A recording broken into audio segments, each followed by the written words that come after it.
राम राम दोस्तों। आज हम फिर से एक बार चर्चा करेंगे विपक्षी दलों की, जो एक होने का प्रयास कर रहे हैं या दिखाने का प्रयास कर रहे हैं कि वो एक हैं। एक कंपटीशन बनाना चाह रहे हैं, एनडीए वर्सेस यूपीए, पीडीए। अभी तक नामकरण हुआ नहीं है। 18 तारीख को एनडीए की बैठक है दिल्ली में, तो बेंगलुरु में कांग्रेस पार्टी ने ये जितने राजनीतिक दल इकट्ठा होने का प्रयास कर रहे हैं उनकी बैठक बुला ली। और इस बार तो सोनिया गांधी जी के हाथ में लग रहा है लगाम है। वो इसलिए भी है क्योंकि उनका चेहरा दिखाकर शायद कुछ ऐसे राजनीतिक दल जो नहीं भी आना चाहते हैं उनको बुला लिया जाए। पर मजे की बात यह है कि 8 राजनीतिक दल जो इसमें एड ऑन होंगे, जो वहां पर आए हुए थे पटना में, वो राजनीतिक दल हैं जो दक्षिण भारत से आते हैं और ज्यादातर का नाम भी किसी ने नहीं सुना हुआ होगा। केवल और केवल ये संख्या का दिखावा करना चाहते हैं। क्यों करना चाहते हैं? क्योंकि एनडीए के सामने दिखाना चाह रहे हैं, देखो हमारे पास इतने राजनीतिक दल हैं और हमारी बैठक में इतने राजनीतिक दल ने भागीदारी करी। अगर केवल संख्या के आधार पर चुनाव जीते जाते, सरकारें चलाई जाती, तो ऐसा नहीं होता कि पहले भी गठबंधनों की सरकार बनी है और हमने देखा है कि पूरे 5 साल भी पूरा नहीं कर पाती हैं। ये राष्ट्र की जनता बहुत समझदार हो चुकी है और जो मोदी जी के नेतृत्व में जो गवर्नेंस देखी है कि किस प्रकार से भारतवर्ष का जो सर है गर्व से उठा हुआ है पूरे विश्व में, भारतवर्ष के पास सलाह लेने के लिए बड़े बड़े देश आते हैं। भारतवर्ष के नेतृत्व से ये कहा जाता है कि आप ही कहीं पर बैठकर सुलह और मशवरा दे दीजिए, जिससे कि जहाँ पे भी मतभेद, मनभेद या आपस में युद्ध हो रहा है वो सुलझा सकें। क्या भारत की परिस्थिति या स्थिति पहले ऐसे थी? नहीं थी। तो इस चीज का मुकाबला ये लोग कैसे करेंगे? ये जितने भी दल इकट्ठा होने का प्रयास कर रहे हैं, अगर एक नीतीश बाबू को छोड़ दिया जाए तो कौन सा ऐसा मुखिया है जो दागदार नहीं है? जेडीयू आज की तारीख में आरजेडी के साथ गठबंधन में है बिहार में, और आज ही हमने देखा है वहां पे मानवता के ऊपर बुलडोजर चलते हुए कैसे लाठियां भांजी गई हैं भारतीय जनता पार्टी के कार्यकर्ताओं के ऊपर, और कैबिनेट मिनिस्टर जो हैं उन तक को नहीं छोड़ा है वहां की पुलिस ने। ये बिहार के हालात हैं। और क्यों ना हो, हम क्या भूल सकते हैं जंगल राज आरजेडी का? नीतीश बाबू को पता नहीं किस चीज का लालच है जिसकी वजह से वो लालू यादव की पार्टी के साथ हाथ मिलाकर सरकार चला रहे हैं।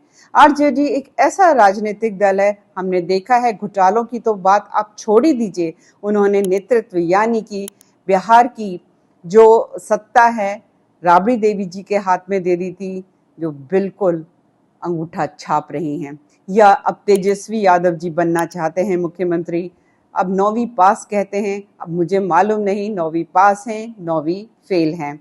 और तो और चार्जशीट भी हो गए हैं सीबीआई के द्वारा लैंड यानी जमीन नौकरी के बदले लेने वाले केस में।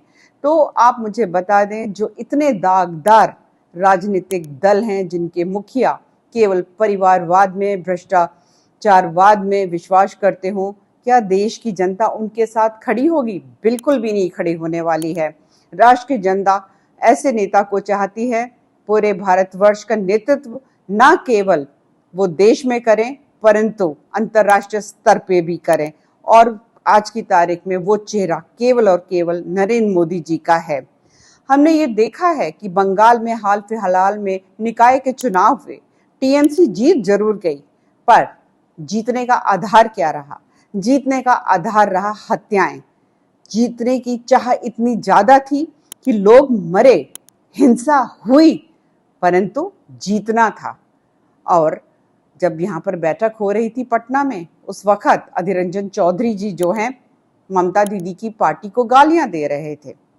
तभी तो हमने देखा था येचुरी साहब कुछ बोलना चाह रहे थे, ममता दीदी ने नहीं बोलने दिया। हाँ, येचुरी साहब ममता दीदी से खिलाफ हो रखे थे। अब अरविंद केजरीवाल जो हैं वो कांग्रेस के खिलाफ हो रखे हैं। और अखिलेश यादव जी पता नहीं किस बात की नाराजगी थी कि अगले ही दिन 23 जून के अगले ही दिन जो है बीआरएस के मुखिया से मिलने चले गए थे। बीआरएस को बुलाया नहीं गया था। अब बहुत से लोग कह रहे हैं आरएलडी का क्या होगा? 23 जून की बैठक में तो नहीं पहुंचे थे जयंत चौधरी जी, अब क्या पहुंचेंगे?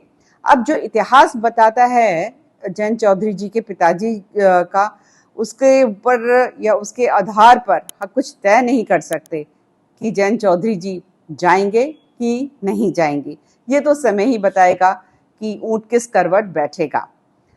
क्योंकि उत्तर प्रदेश की जहां तक बात है, जाट जो है वो भारतीय जनता पार्टी के साथ खड़ा हुआ है। 2019 के अगर आप आंकड़े भी उठाकर देख लेंगे तो आपने देखा होगा जाट्स ने भारतीय जनता पार्टी को भारी मात्रा में वोट की थी।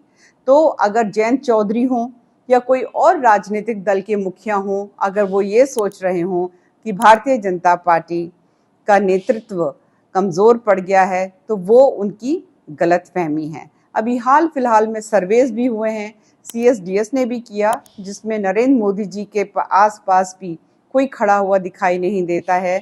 इस देश की जनता अभी भी उनको प्रधानमंत्री के रूप में पसंद कर रही है।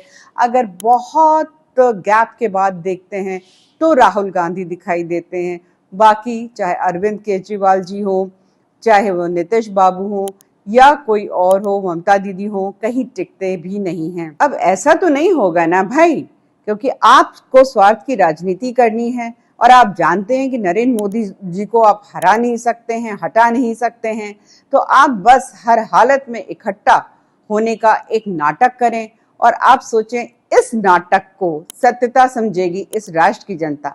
ऐसा तो नहीं होगा ना भाई। सत्य सुनना हो तो आप मेरे चैनल को ज़रूर सब्सक्राइब करिए, लाइक करिए, कमेंट करिए और शेयर ज़रूर कर लीजिएगा।